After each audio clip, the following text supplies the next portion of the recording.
Yes, kumusta?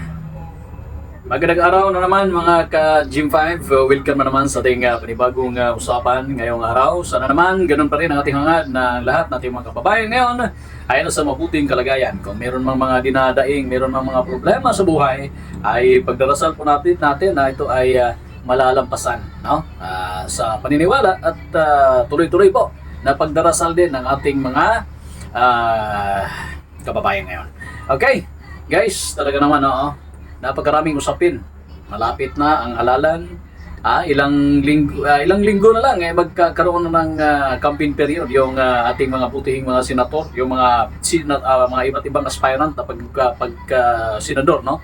Na kung saan ay senador at saka party list yan. Yan yung magsisimula ngayong next month. Ilang linggo na lang, dalawa, no? Isang linggo mahigit, dalawang linggo mahigit ay ito po ay magiging maingay na naman ang ating mga lansangan dahil sa mga iba't ibang mga jingle na yan. No? Hanggang nagpapatuloy ang usapin ng Quadcom, nagpapatuloy sa usapin ng extrajudicial killings, nagpapatuloy sa usapin ng iba pang pinag-uusapan ngayon, ay lalong lumilinaw ang mga malalabong isyo ng ating bayan. Pero ito ang isa ngayon. Talaga bang nagpapahiwatig ba na talagang mayroong korupsyon na nagaganap? Walang maniniwala na walang korupsyon dito sa bansa nating Pilipinas. Kasi sa investigasyon nga lang ngayon dyan sa Senado, investigasyon dyan sa Kongreso, investigasyon ng Quadcom, mga ka-Gym 5, ay kitang-kita na. Kitang-kita. Na yung mga pagdududa ng mga taong bayan na talagang talamak ang korupsyon sa Pilipinas ay nandiyan. Yung duda na nandiyan dahil talagang nagpapatibay ang mga investigasyon ngayon. Di ba? Hindi nga lang natin makikita at hindi pa lang natin masasabi kung ano ito. Ngunit, sa investigasyon na ginawa nila, ay talaga namang mukhang meron ng patutunguhan yung tanong ng ating bayan about sa corruption na yan. Meron kayang corruption? Sino kaya yung mga corrupt officials ng bansang Pilipinas? Kasi minsan nagduduruan. Di ba? Minsan nagtutulakan na si ganito, si ganyan. Kaya, ang tanong ng taong bayan, naku po, hanggang saan at hanggang kailan? Hanggang kailan, hanggang saan ang investigasyon at kung ano ang patutunguhan? Ngayon, meron na. Meron na. No? Para matuldukan ang korupsyon at para matuldukan yung mga problema ng korupsyon, talaga naman, isinilang na ang House Bill number 1211 or 1211 na nag-i-impose ng death penalty. Death penalty. By firing squad. Para saan? Para sa mga public officials ng bayan kong mahal, ang mahal kong bayang Pilipinas. Di ba? Mula sa presidente hanggang sa pinakamababang posisyon ng barangay, kung kailan nagiging konbiktado ito. Konbiktado or convicted by the Sandigang Bayan of graft and corruption, malversation of public funds, and plunder. Tatlo mga kaibigan. Tatlo mga ka-Gym 5. Titingnan natin kaya ba yung patunayan? Meron na ba ang napapatunayan na naglabag or lumabag sa... Kasi yung malversation of public funds, guys, violation na yan. Di ba? Plunder. At saka, graft and corruption. Talagang labag na yan sa batas. Ngayon, mabuti. Titingnan natin kung ano magiging epekto nito. Ano kaya kasunod ba? Meron kayang magsusupport nito? Sabi nga ng iba, kung magiging batas yan, mauubos yan mga yan. Hindi naman siguro kasi meron talagang magagaling at meron talagang matitino sa kanilang serbisyo ngayon. Meron talagang andyan na malinis, na nandyan Iba't ibang mga usapin, iba't ibang mga issue noon. Nako, kailan? Nako, nandiyan sa Senado, nako pa. Iba't ibang scam ang nagaganap. Ha? Iba't ibang mga scam ang nagaganap. Iba't ibang administration, nako, iba't ibang record, at iba't ibang issue ang kinakaharap. Di ba? Si congressman, isang kongresista ang naghain, guys, ng mga ka-Gym 5 ng House Bill number 1211, no? Na mula sa Mindanao. Talagang magagaling talaga matapang, no? Pagka ganito ang lahat, nako po. Pagkasawa na ito sa at mga pangyayaring nagaganap sa mga panahon ngayon. Pag-impose ng Death Penalty for Corruption Act. Ito yung title ng House Bill number 1211 or Death Penalty for Corruption Act. Ito yon na kung saan hindi natin malalaman kung ano kaya ang magiging resulta nito pagdating ng panahon, kasi iba't ibang reaksyon nito ngayon ang mga mambabatas Ang principal author nito, mga ka-Gym 5, ay si Zamboanga 1st District Representative Kaymer Adan Ulaso, na kung saan gustong ma-amend and ma-repeal ang Republic Act number 9346, mas kilalang prohibiting the imposition of the death penalty in the Philippines, and RA 7659 or the death penalty law, citing corruption as one of the grievous threats to the country's social, economic, and political development. Di ba? Kaya nga kung sasabihin natin, umusbong naman, maganda naman ang Pilipinas. Lalo na kaya, kung yung duda ng taong bayan na may talamak na korupsyon dyan, wala. Sana naman, wala nga talaga. Pero bakit naisipan itong gawin? Bukhang may duda itong kongresista na ito na talagang nangyayari ito. No? Tama-tama, yung mga pagdududa rin, yung mga nasa isipan ng bawat Pilipino, na nandiyan talaga yung mga yan. Or kapag nangyayari, meron ng hanig, meron na itong sinasabi nating, meron ng nakaabang na batas para dyan. Sana naman. No? Sana naman ay hindi pa nangyayari itong korupsyon na ito. Kayo, ano ang opinion niyo? Mag-comment kayo dyan sa baba. Mag-comment kayo mismo sa video natin. Ano ang opinion niyo? Meron na talagang korupsyon sa Pilipinas?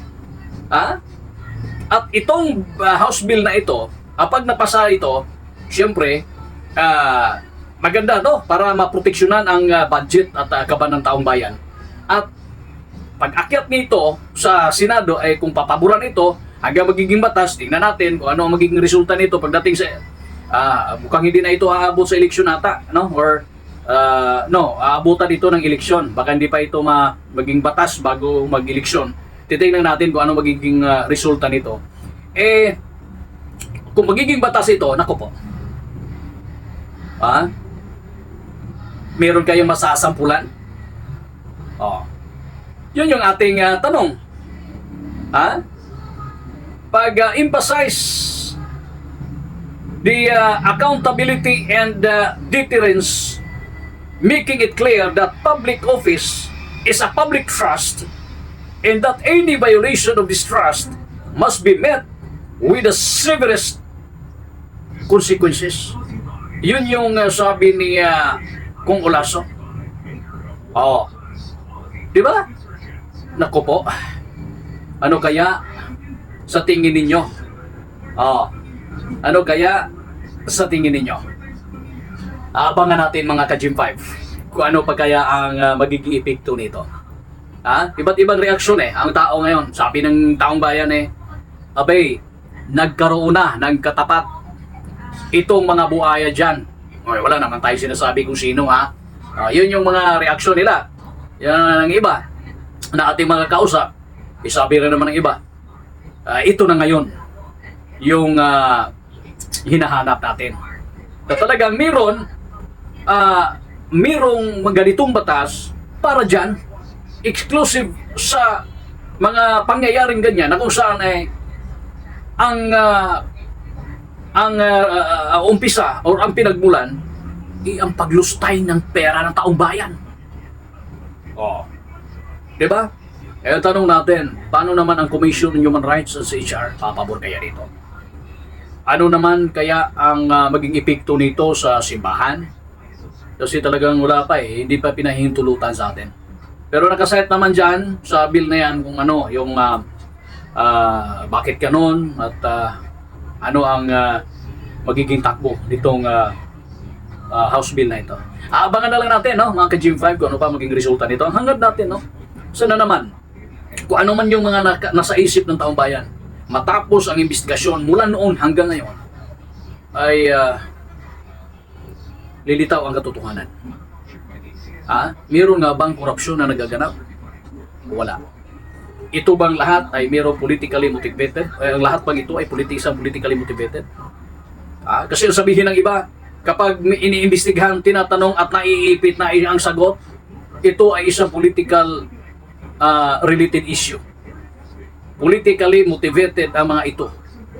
Harassment at kung ano-ano pang mga ginagawa nila dahil hindi tayo. 'Di ba? Yan yung maririnig natin Either sa lokal, hindi lang dito sa bababang lugar, no? Hindi lang sa baba kundi sa taas. No? Kaya natin kung totoo man na sincero tayo sa bawat serbisyo, yung mga nakaupo ngayon, sana naman ay gawin nyo kung ano ang tama. Kung kailangan protektahan natin ang ating bansang Pilipinas mula sa mga magnanakaw na ginamit ang kanilang posisyon, gawin na. May nga iba't ibang opisyal ng gobyerno, lalong-lalo na sa mga iba't ibang departamentong to. Kasi hindi lang dyan dapat kasi iba na politiko hindi. Iba't ibang, kahit sa ilang department ng gobyerno natin. No? Kung mapapatunayan na hindi lang dapat ito ay magiging wala. Kaya, ano man ang magiging epekto nito guys, pagkatapos nito, ang atin ay papabor sa karamihan at talagang isang susi na kung saan ay magbibigay ng ikagaganda, magbibigay ng magandang epekto sa ating mahal na bayan at sa ating bansang Pilipinas na kung saan napakaraming naghihirap. Katunayan nga ang dami nating mga budget ngayon, extended budget para sa pagbigay ng ayuda sa ating mga kababayan. Isang indikasyon na nandyan pa rin, malala pa rin yung kahirapan ng ating bansa. Diba? Kaya nga natin tinutulungan, kaya nga natin binibigyan ng mga programa na magbigay tayo ng tulong sa bawat mahihirap. Kasi nandiyan ang kahirapan. At sana naman ay pagdating ng panahon, magiging babangon tayo, magiging malakas ang ating bansang Pilipinas sa pamamagitan ng ating mga magaganda't talagang matapang na mga namumuno mula sa Kongreso at sa iba't ibang mula sa barangay level hanggang sa itaas. Yan yung inaasahan natin.